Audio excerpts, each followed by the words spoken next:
Pre-fame, punching a clock, low point. Do you have one? You're working a gig, and the humility, the stress, didn't want to be there, and you go, wow, this is it, this is the low point.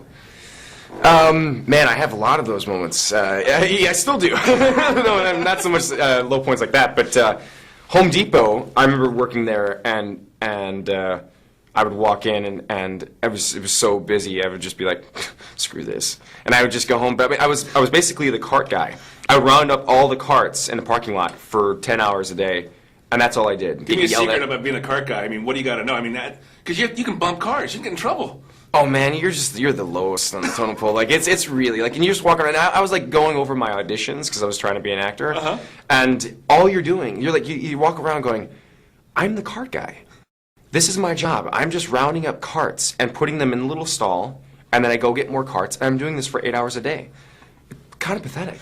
How is the audition in your head when you're working this, when you're punching the clock? Do you take sides with you or scripts with you? I did. Actually, I got American Pie while I was working as the cart guy. I was auditioning for American Pie, and so I had the little script with me, and I was like, reading. It actually kind of worked out well. I didn't really like working hard, so I mean, like, I worked at a restaurant, and everybody's like, you should be a waiter. That's what all the actors do. They make a lot of money.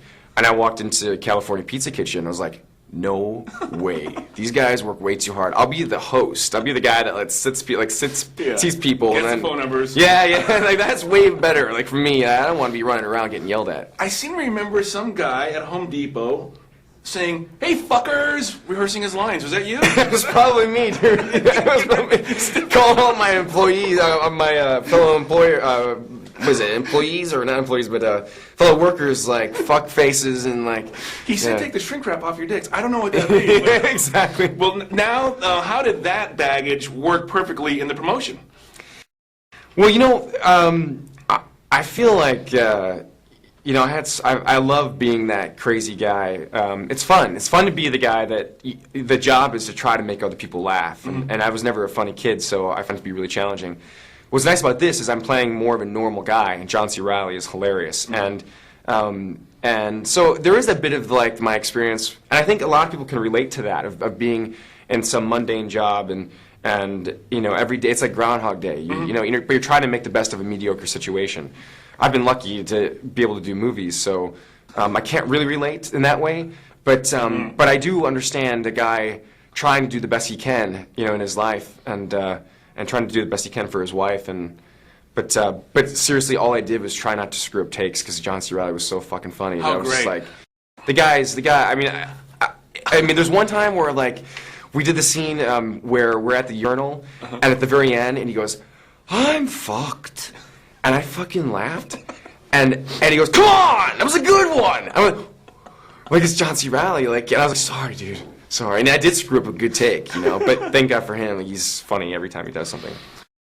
All hail Seann William Scott in Old School, the greatest movie of all time. Yeah. Of all time. You love that movie? I love that scene. I love that scene more than anything. That's awesome. You know what, that movie, like that, because I worked with Todd Phillips with Road Trip. And that was a classic example of like a scene that was written pretty funny, but not super funny. And I had an idea of playing, like I wanted to play my brother. Like I have like a brother that had like long hair and like kind of the mustache, the mullet, yeah. And I was like, I'm gonna play my brother. So I called the director. I'm like, let me just play my brother. He's just like a total nut.